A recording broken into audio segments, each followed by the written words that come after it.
অবস্থা, এই ছিল রান্নার জায়গার অবস্থা। আর এই যে চাল, এটা চাল রাখা রয়েছে, চাল রাখা। ভগ্নপ্রায় আইসিডিএস সেন্টার, অব্যবস্থা শিক্ষার, এই দুই অভিযোগ তুলে আইসিডিএস সেন্টারে বিক্ষোভ দেখালেন এলাকার বাসিন্দারা। ঘটনাটি ঘটেছে খানাকুল 1 নম্বর ব্লকের খানাকুল 2 নম্বর গ্রাম পঞ্চায়েত এলাকার কামদেবপুর এলাকায়।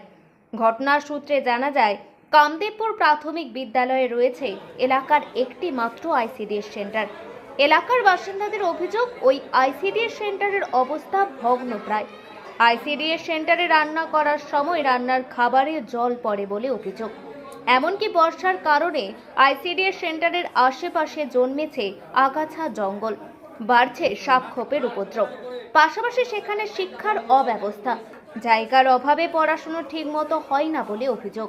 স্থানীয়দের দাবি, এই সমস্যা দীর্ঘদিনের।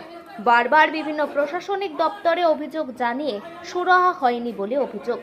প্রতিবাদে সোমবার আইসিডিএস সেন্টারের সামনে বিক্ষোভ করেন তারা। অবিলম্বে প্রশাসন যাতে ব্যবস্থা নেয় তার দাবি তোলেন তারা।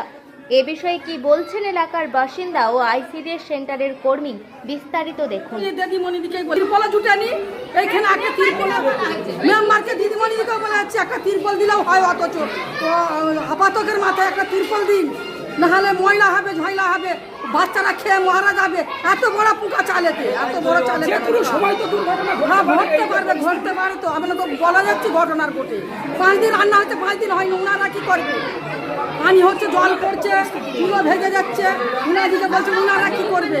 উনাদিকে বলছি কেন আমাদের ছেলেদের খাদ্য বন্ধ হবে, শুকনো মাল দিয়ে দাও। বলছে না, আমাদের নিয়ম নেই শুকনো দিবার। আমরা সেন্টার তোমরা অফিসে জানাও, আমাদের নিয়ম নেই দিয়া।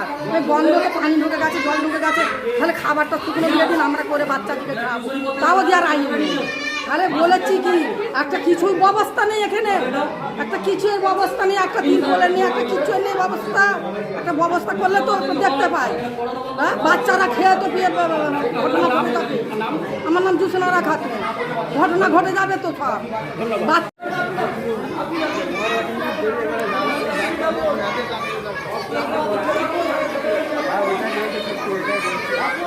ঠিক আছে, কানাদেপুরের যে হাল এরকম কোনো জায়গায় নাই। অনেক জানিয়েছি, যখন এর আগে আমাদের এখানকার প্রধান ছিল তাকে অনেক বলা হয়েছে, রিপোর্ট করা হয়েছে, এইসব গ্রাহ্য দেয়নি একদম। সে এখন ট্রান্সফার হয়ে গেছে, এখন তো অন্য হয়ে আছে, অনেক বলা হয়েছে, রেসপন্স নেই। আমার নাম শেখ সিদ্দিক, কামদেবপুর বাসিন্দা।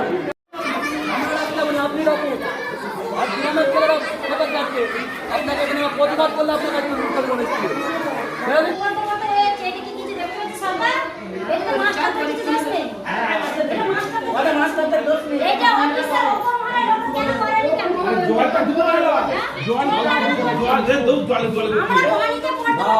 লাইট যদি এই জায়গাটা লাগানো হয়,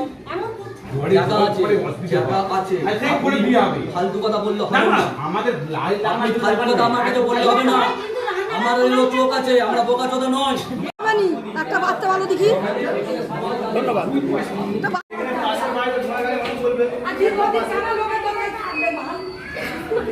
একবার স্কুলটা একবার ফটোটা নিয়ে আসুন।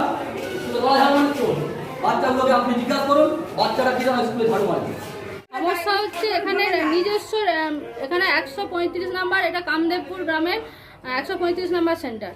আর আরেকটা এই গ্রামে দুটো centre, 135 number centre, 292 number centre. 292 সেন্টারটা ওই দিকে একটু দক্ষিণ পাড়ার দিকে, ওই সেন্টার কোনো ঘর নেই।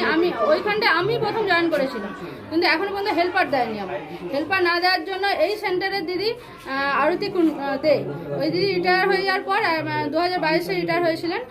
হওয়ার পরে আমি এই সেন্টারে জয়েন করে নিই। আর ওখানে যেহেতু কিছু নেই, ঘর নেই, সেন্টার নেই, হেল্পার নেই, সেই কারণে আমি এখানে ট্রান্সফার করে নিই। এবার একই গ্রামে দুটো যেহেতু সেন্টার, ওখানে কিছু না থাকার জন্য এখানে এই সেন্টারে দুটো সেন্টার কাজ একসঙ্গে হয়।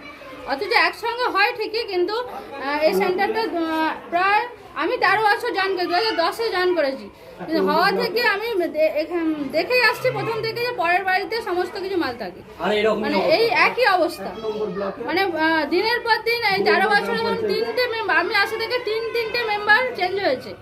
প্রত্যেকটা মেম্বারই পঞ্চায়েতে জানানো হয়েছে। আমি আমার অফিস, আমার আইসিডিএস অফিসে আমরা প্রত্যেক মাসে মাসে আমাদের রিপোর্ট দেওয়া হয় যে সেন্টার অবস্থা এরকম, পরের বাড়িতে মাল থাকে। তাহলে কি করে কি center কি অসুবিধা হচ্ছে এখানে? কি কি অসুবিধা হচ্ছে? মাল রাখার জায়গা নেই, পড়ানোর জায়গা নেই, বাচ্চাদেরকে আসতে বলি তাও স্কুলের একটা জায়গা আছে বলে ওখানে তবুও ওই তার জায়গাটাকে কিছু নেই, বসার জায়গাও নেই। একটা ত্রিপল লোকের বাড়ি থেকে চেয়ে নিয়ে এসে রান্না বান্না ওখানে রান্নাই তো, এখানে রান্নার জায়গা, রান্নার অবস্থা তো এই নিয়ে চাল নেই, কিছু নেই। তো এই নিয়ে অভিযোগ করেছেন কোথাও? অনেকবার, বহুবার অভিযোগ করা হয়েছে পঞ্চায়েতে, ব্লকে, পঞ্চায়েত, ব্লক, সমস্ত জায়গা অভিযোগ। এখন আরামবাগেই রয়েছে প্রাণ আইভিএফ ফার্টিলিটি সেন্টার। নিঃসন্তান দম্পতিদের মুখে হাসি ফোটানোর বিশ্বস্ত প্রতিষ্ঠান প্রাণ আইভিএফ ফার্টিলিটি সেন্টার দক্ষিণবঙ্গের মধ্যে সর্ববৃহৎ এবং সর্বপ্রথম এআরটি গভর্নমেন্ট রেজিস্টার প্রাপ্ত আইভিএফ সেন্টার এখন আরামবাগেই। অল্প খরচে আইভিএফ পরিষেবা, বন্ধ্যাত্ব চিকিৎসার এক অভিনব অধ্যায়। প্রাণ আইভিএফ ফার্টিলিটি সেন্টার একেবারে অল্প খরচে পুরুষ ও মহিলার বন্ধ্যাত্ব পরীক্ষা, বন্ধ্যাত্ব চিকিৎসা সবকিছুই হয় আমাদের প্রতিষ্ঠানে। সুচিকিৎসার মাধ্যমে মা ও বাবা ডাক শুনতে পারবেন নিঃসন্তান দম্পতিরা। তাহলে আর দেরি কেন? আজই যোগাযোগ করুন প্রাণ আইভিএফ ফার্টিলিটি সেন্টারে। ঠিকানা বসন্তপুর, আমতলা, 2 নম্বর রেলগেট, আরামবাগ, হুগলি। যোগাযোগ নম্বর 7865858781 অথবা যোগাযোগ করুন 7908098172 এই নম্বরে।